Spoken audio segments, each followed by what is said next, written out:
ગઈ તારીખ 13/7/2026ના રોજ બાયડ ખાતે જે જૂનું પોલીસ સ્ટેશન આવેલું છે ત્યાં રાત્રિના 00 થી 0:45 દરમિયાન મુદ્દામાલના જે વાહનો રાખેલા હતા એ પૈકી એક સીએનજી રિક્ષા અને એક કન્ટેનર ટ્રક એની અંદર આગ લાગવાનો બનાવ બનેલો. જે તે વખતે પોલીસે તાત્કાલિક પગલાં લઈ અને તુરંત જ આગને કાબૂમાં લઈ લીધી હતી. ત્યારબાદ આ જે બનાવ છે એ અનુસંધાને બાયડ પોલીસ સ્ટેશનની અંદર જાણવાજોગ દાખલ કરવામાં આવેલ હતી. આ જે બનાવ છે એ શરૂઆતથી જ શંકાસ્પદ લાગતો હતો, કારણ કે જે બંને વાહનો હતા એ દૂર દૂર હતા અને આકસ્મિક રીતે કે શોર્ટ સર્કિટના કારણે આની અંદર કોઈ આગ લાગી હોય એવું જણાઈ આવતું ન હતું. જેથી જાણવાજોગ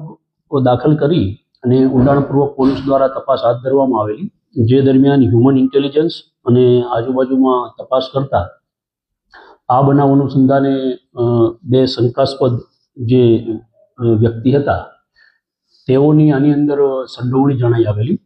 અને જેના આધારે પોલીસને જે પુરાવા મળેલા અને જે સાહેદો મળેલા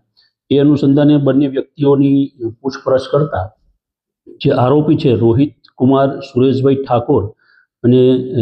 રિતિક રજનીભાઈ દેવીપૂજક, આ બંને જણાએ ગુનાહિત કાવતરું રચી અને પોલીસ સ્ટેશનની અંદર જે આ બંને વાહનો પાર્ક કરેલા હતા ત્યાં મોડી રાત્રિના પેટ્રોલ પંપ ઉપર જઈ અને તેઓ પેટ્રોલ લઈ આવેલા અને પેટ્રોલ લાવી અને પછી તક જોઈ અને બંને વાહનોની અંદર તેઓએ આગ લગાડેલી.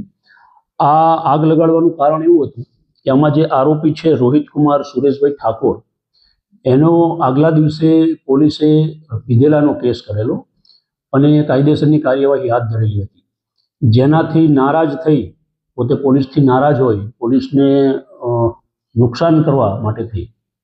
અને જે મુદ્દામાલના વાહનો હતા પોતે નજીકમાં જ રહેતા હોય,